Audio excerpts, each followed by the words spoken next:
গল্পের নাম বৃষ্টি ভেজা সন্ধ্যায়। গল্পকার অদিতি ঘোষ। বড় গেটওয়ালা বাড়িটার সামনে বাইকটাকে দাঁড় করিয়ে গেটের তলায় আশ্রয় নিল অনুপম। তীব্র ঝড় আর বৃষ্টির তোড়ের মধ্যে বাইক চালানো একেবারেই অসম্ভব হয়ে উঠেছিল। নিরুপায় হয়েই থামতে হলো।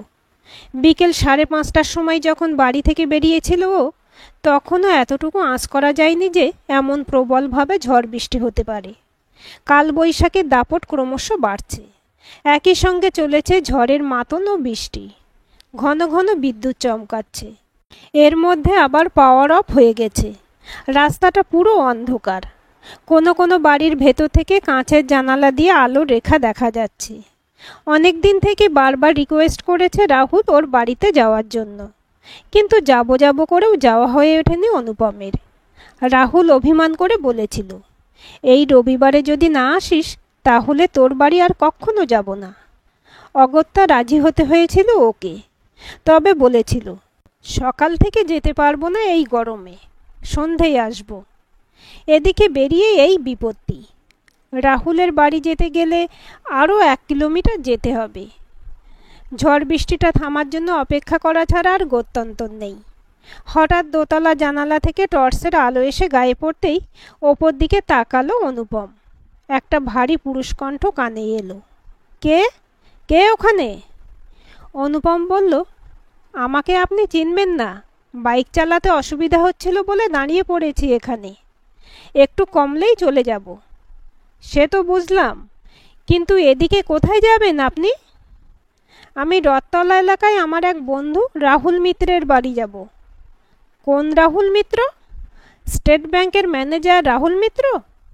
আজ্ঞে হ্যাঁ, মাত্র একবারই এসেছিলাম আগে। মনে হচ্ছে আরও 1 কিলোমিটার যেতে হবে, তাই তো? হ্যাঁ, তা হবে। আপনি দাঁড়ান, আমি আসছি। কথা শেষ করেই ছাতা মাথায় টর্চ হাতে নেমে এলেন ভদ্রলোক। ভদ্রলোক বেশ লম্বা, দোহারা চেহারা, বয়স 50-এর আশেপাশে। উনি হাতে আর একটা ছাতা নিয়ে এসেছিলেন। সেটা এগিয়ে দিয়ে বললেন, আপনি ওপরে উঠে আসুন, বৃষ্টি না থামলে যেতে পারবেন না তো?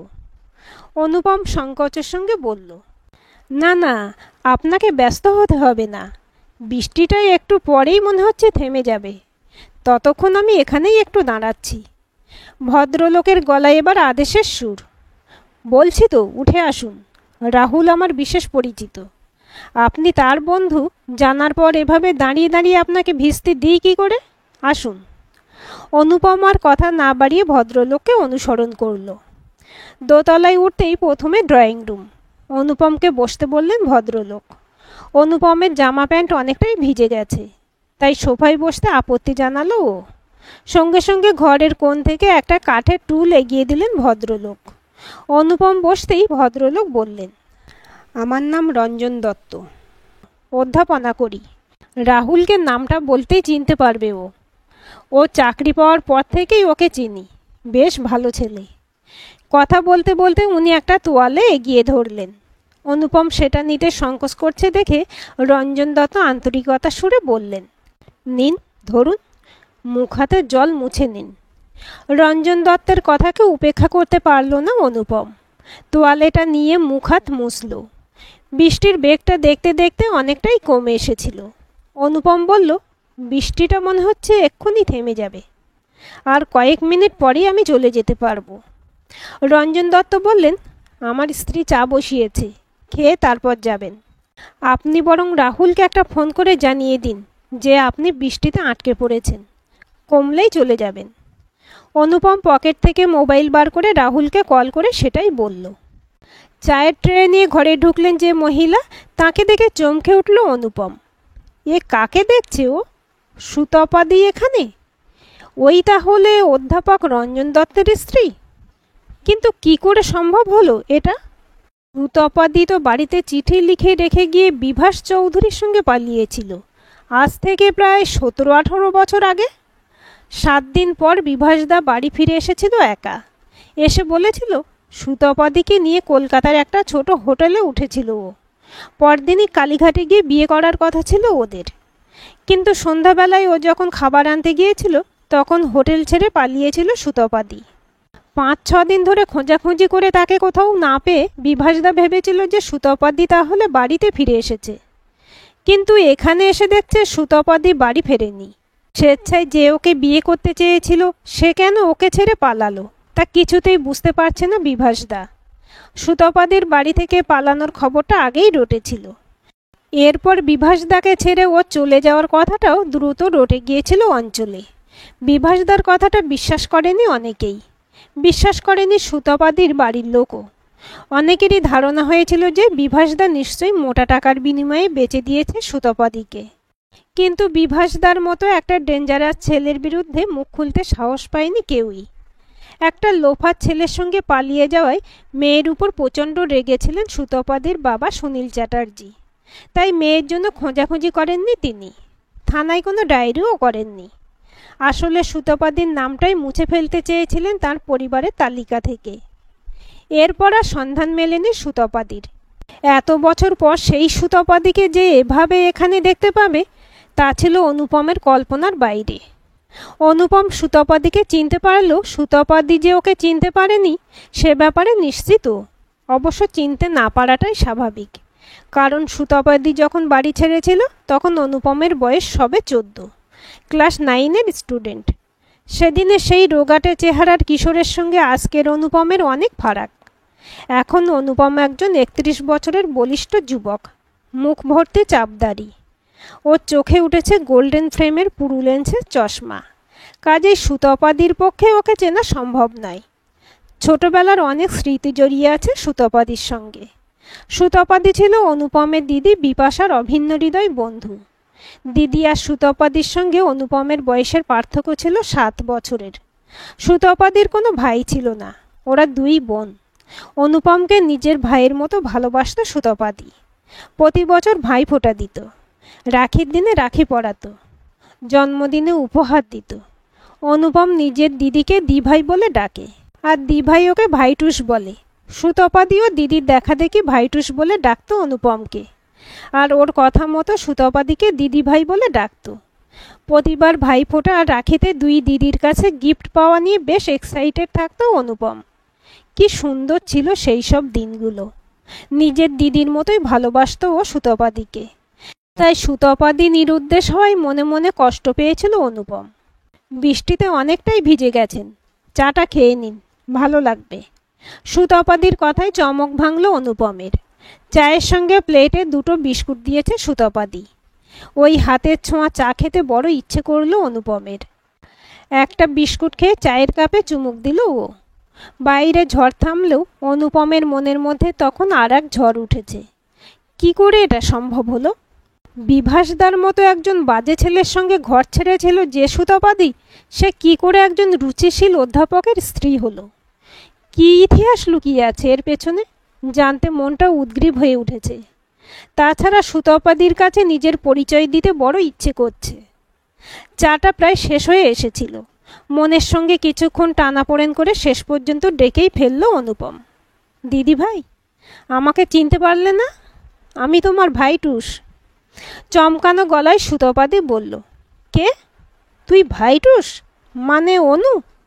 হ্যাঁ, তোমার জন্য প্রথম প্রথম খুব মন খারাপ করতো, কিন্তু তুমি এখানে এলে কি করে দিদি ভাই? আর বাড়িতেই বা যাওনি কেন কখনো? সে অনেক কথা, এখন তুই বড় হয়েছিস তাই তোকে বলা যায়, কিন্তু এখন আর শুনে কি করবি? তবু শুনবো, তুমি বলো না দিদি ভাই। কথাটা বলেই রাহুলকে কল করলো অনুপম। রাহুল বলল, কি রে, বৃষ্টি তো থেমে গেছে, এবার আসছিস তো? অনুপম বলল, এখন 7:45 বাজছে, আমি 8:30টায় তোর বাড়ি পৌঁছাবো, তবে রাত্রে থেকে যাব তোর ওখানে। সেটা তো দারুণ খবর, কিন্তু এতক্ষণ তুই কোথায় থাকবি? আসলে আমার এক আপনজনের সঙ্গে হঠাৎ দেখা হয়ে গেছে, কিছুটা সময় তার সঙ্গে কাটাতে চাই, তারপর যাচ্ছি। এখন রাখলাম।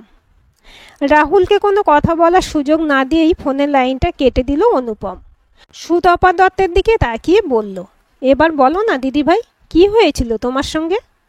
সুতপা একটা দীর্ঘশ্বাস ফেলে বলল, আমার জীবনের সবটুকু জানে আমার স্বামী, তাই ওর সামনে কিছু বলতে বাধা নেই। আমি যখন বিভাসের প্ররোচনায় বাড়ি ছাড়ি তখন আমি আর তোর দিভাই বিপাশা দুজনেই এমএ পড়ছিলাম। আমাদের সেবার ফাইনাল ইয়ার। বিভাসের সঙ্গে প্রথম আলাপ হওয়ার দিন বিপাশাও আমার সঙ্গে ছিল। সেদিন আমরা ইউনিভার্সিটি থেকে ফেরার সময় ট্রেন থেকে নামতেই হঠাৎ বৃষ্টি শুরু হয়েছিল। প্ল্যাটফর্ম ক্রস করে নেমে দেখি রিক্সা স্ট্যান্ড প্রায় ফাঁকা, একটা মাত্র রিক্সা রয়েছে। তাও রিক্সাওয়ালা সামনে চায়ের দোকানে বসে আছে। তার কাছে গিয়ে অনেক করে অনুরোধ করলাম আমাদের নিয়ে যেতে, কিন্তু সে কোনোভাবেই রাজি হচ্ছিল না। সেই সময় বিভাস এসে হাজির। ও রিক্সাওয়ালাকে বলাতে সে আমাদের নিয়ে যেতে রাজি হলো। বিভাসকে ধন্যবাদ জানিয়ে রিক্সায় উঠি আমরা। সেই আলাপের সূত্রপাত। তারপর থেকে বিভাস আমাদের ফেরার অপেক্ষায় স্টেশনে থাকতো।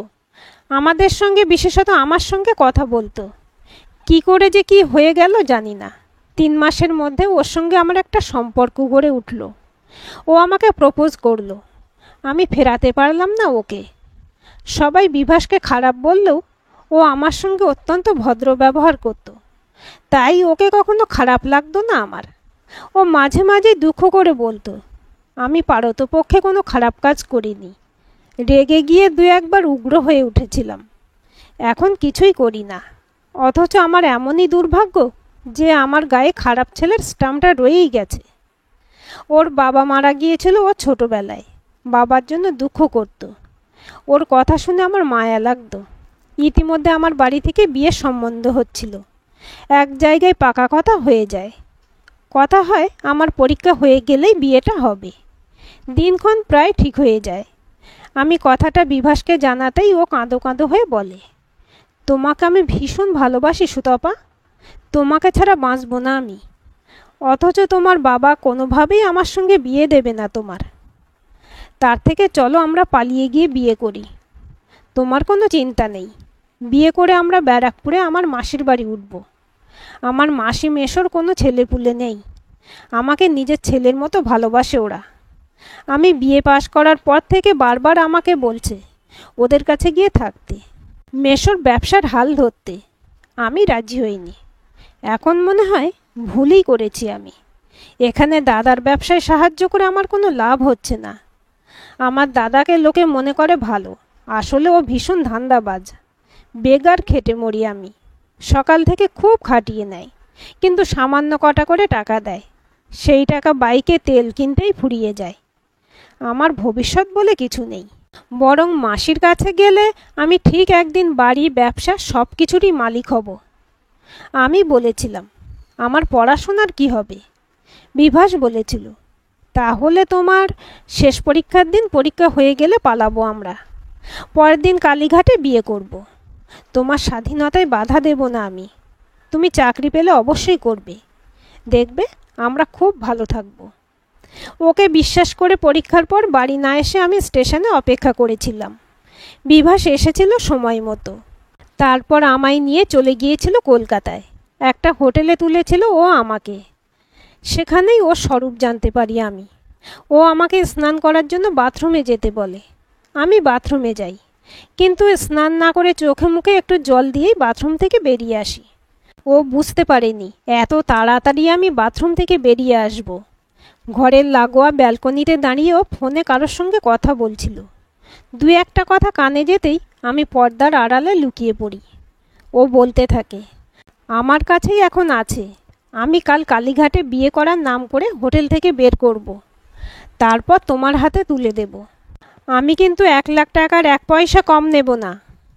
তখনই বুঝতে পারি যে বিভাস কোনো মানুষের কাছে আমাকে বেচে দেওয়ার প্ল্যান করছে। ওকে কিছু বুঝতে না দিয়ে আমি আবার বাথরুমে ঢুকে পড়ি। কয়েক মিনিট পর বেরিয়ে বলি আমার ভীষণ খিদে পেয়েছে, তুমি কিছু খাবার নিয়ে এসো। ওই হোটেলে শুধু দুপুরে আর রাতে ছাড়া খাবার পাওয়া যেত না। ও আমার জন্য খাবার আনতে বেরোতেই আমি হোটেল থেকে বেরিয়ে পড়ি। কাছে যে পার্সটা ছিল তাতে মাত্র 25 টাকা পড়েছিল। ভেবেছিলাম বাসে করে হাওড়া স্টেশনে এসে ট্রেন ধরে যা হোক করে বাড়ি পৌঁছে যাব। বিভাসের হাত থেকে মুক্তি পেতে আমি উদ্ভ্রান্তের মতো রাস্তা দিয়ে হাঁটছিলাম। তখনই আমার অ্যাক্সিডেন্ট হয়। আমি রঞ্জনের গাড়ির সামনে এসে পড়ি। বেশ আহত হই আমি। সেন্স ছিল না আমার। কয়েকজন মানুষের সহায়তায় রঞ্জন আমাকে নার্সিংহোমে নিয়ে যায়। সেন্স এলেও আমার ইনজুরি ভালো রকম থাকায় 2 দিন নার্সিংহোমে থাকতে হয় আমাকে। আমার সেন্স আসার পর আমার বাড়ির ঠিকানা জানতে চেয়েছিলেন রঞ্জন বারবার। ফোন নাম্বার চেয়েছিল। আমি আসার আগে চিঠি লিখে রেখে এসেছিলাম। তাতে জানিয়েছিলাম যে বিভাসকে ভালোবেসে বিয়ে করতে চলেছি আমি। জানতাম সেই চিঠি পাওয়ার পর বাবা ক্ষিপ্ত হয়ে থাকবে, তাই এই সময় আমার অ্যাক্সিডেন্টের খবর শুনে বাবা বিশ্বাস করবেন না, হয়তো নিজের মেয়ে বলে পরিচয় দিতেও অস্বীকার করবেন আমাকে। সেই কারণে আমি ঠিকানা বা ফোন নাম্বার কিছুই বলিনি। বলেছিলাম একটু সুস্থ হলে আমি নিজেই চলে যাব। রঞ্জন জোর করেনি আর। 3 দিনের দিন আমাকে নার্সিংহোম থেকে ছেড়ে দেওয়া হয়, কিন্তু আমার বাঁ হাতের চোট মারাত্মক হওয়ার কারণে তখনও প্লাস্টার করা ছিল। নার্সিংহোম থেকে বেরিয়ে আমি বাবাকে ফোন করি, বলি যে আমি ভুল করেছি, আমি বাড়ি ফিরতে চাই। বাবা বলেছিলেন সারা অঞ্চলে রটে গেছে যে তোমাকে রেড লাইট এরিয়ায় বেচে দিয়েছে বিভাস। নিজের ইচ্ছায় বাড়ি ছেড়ে তুমি আমাদের মুখে চুনকালি মাখিয়েছ। ভুলে যেও না তোমার একটা বোন আছে, তার ভবিষ্যতের কথা ভেবে তোমাকে আশ্রয় দিতে অক্ষম আমি। নিজের রাস্তা নিজে দেখে নাও, ভবিষ্যতে আর যোগাযোগ করার কোনো চেষ্টা করো না। এরপর কি করব ভেবে পাই না আমি। অসহায়ের মতো কান্নায় ভেঙে পড়ি। রঞ্জনকে বলি এই মুহূর্তে আমার যাওয়ার কোনো জায়গা নেই। আমাকে বাঁচিয়েছেন যখন আপনি, তখন দয়া করে কয়েকদিনের জন্য একটু আশ্রয় দিন। আমি আরেকটু সুস্থ হলে নিজের রাস্তা নিজে দেখে নেব। আমাকে বিশ্বাস করে রঞ্জন। ও আমাকে বাড়িতে নিয়ে আসে। রঞ্জনের বাবা আগেই মারা গিয়েছিলেন। বাড়িতে তখন 2 জন মানুষ, রঞ্জন আর ওর মা। আমি রঞ্জন ও ওর মায়ের সামনে নিজের সমস্ত কথা বলি। রঞ্জনের মায়ের মায়া হয় আমার উপর। রঞ্জনের বয়স তখন 34। ও তখনও বিয়ে করেনি। ওর মা আমাকে বিয়ে করার জন্য অনুরোধ করে ওকে। মায়ের অনুরোধ ফেলতে পারেনি রঞ্জন। 15 দিন পর আমি সম্পূর্ণ সুস্থ হয়ে গেলে আমাদের বিয়ে হয়ে যায়। আমি নিজের দোষে প্রিয়জনদের সান্নিধ্য থেকে জীবনের মতো বঞ্চিত হলেও 2 জন সত্যিকারের মানুষের সান্নিধ্য লাভ করেছিলাম। পেয়েছি মায়ের আর স্বামীর অকুণ্ঠ ভালোবাসা। অনুপম বলল, সত্যি ওনারা দেবতুল্য। তুমি ভাগ্য করে এমন মানুষদের পেয়েছিলে। তবে তোমাকে একটা খবর দেওয়ার ছিল দিদিভাই।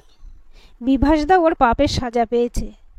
একটা বড় রকম অ্যাক্সিডেন্টে ও একটা পা খুইয়েছে। দীর্ঘদিন আগে থেকে হুইল চেয়ার ব্যবহার করে। সুতপা বলল, যাক, ঈশ্বর আছেন তাহলে। অনুপম বলল, তোমাকে অনেক দিন পর আমি ফিরে পেয়েছি দিদিভাই। তোমার ভালোবাসা থেকে আর আমাকে বঞ্চিত করো না। দিভাই বিয়ের পর থেকে দিল্লিতে থাকে। বছরে একবার আসে। খুব মিস করি ওকে। তবে এখন আর এক দিদিকে পেয়ে গেছি। এবার থেকে আমি তোমার বাড়ি আসবো মাঝে মাঝেই। ভাইফোঁটার রাখির দিন তো অবশ্যই আসবো। শাড়ির আঁচলে চোখের জল মুছে সুতপা বলল, অবশ্যই আসবি ভাইটুস। রঞ্জন ছাড়া আমার আপনজন আর কেউ নেই। আজ থেকে তোকে পেলাম। রঞ্জন দত্ত বললেন, আমার স্ত্রীর ভাই তুমি, মানে আমার শ্যালক। তাই আমি এবার তুমি করেই বলছি। অবশ্যই এসো কিন্তু। অনুপম বলল, আমিও আপনাকে রঞ্জনদা বলে রাখব। আর একবার যখন দিদিভাইকে ফিরে পেয়েছি তখন আসবো তো অবশ্যই। রঞ্জন দত্ত সুতপাদিকে প্রণাম করল অনুপম। সুতপা দুহাত দিয়ে জড়িয়ে ধরল ওকে। রঞ্জন দত্ত ও সুতপা দত্তের কাছ থেকে বিদায় নিয়ে বন্ধুর বাড়ির উদ্দেশ্যে রওনা হলো অনুপম। সুতপাদি যেদিন বাড়ি থেকে চলে এসেছিল সেদিন অনুপম ছোট ছিল। জীবনের গুরুত্ব বুঝতো না, কিন্তু আজ অনেক কিছুই বোঝে। সুতপাদির মুখ থেকে সব কিছু শোনার পর একটা কথাই মনে হলো, মানুষের ভাগ্য যেদিকে নিয়ে যাবে সেদিকেই যেতে হবে তাকে। অন্য কোনো মানুষের সাধ্য নেই তাকে পরিচালনা করার। তাই তো বিভাসদার মতো শয়তানের সব চেষ্টা ব্যর্থ হয়েছে। সুতপাদিকে সুখী দেখে আজ আনন্দে ভরে উঠেছে অনুপমের মন। ভাগ্যিস ঝড় বৃষ্টিটা শুরু হয়েছিল অসময়ে, তাই আজ সুতপাদির দেখা পেল এতগুলো বছর পর। জানতে পারলো আসল সত্যটা। মন চাইছে এক্ষুনি ছুটে গিয়ে সুতপাদির বাবা মাকে জানাতে যে সুতপাদি কোনো পাঁকে পড়ে নেই। সে একটা পবিত্র জীবন পেয়েছে। দেবতুল্য স্বামী নিয়ে সে সুন্দরভাবে জীবন কাটাচ্ছে। তাদের স্নেহ থেকে বঞ্চিত হলেও বেশ ভালো আছে সে। আজকের গল্পটি কেমন লাগলো কমেন্ট করে জানাবেন। ভালো লাগলে লাইক, হাইপ, শেয়ার করবেন। আর চ্যানেলটি সাবস্ক্রাইব করে বেল আইকনটি ক্লিক করে রাখতে ভুলবেন না।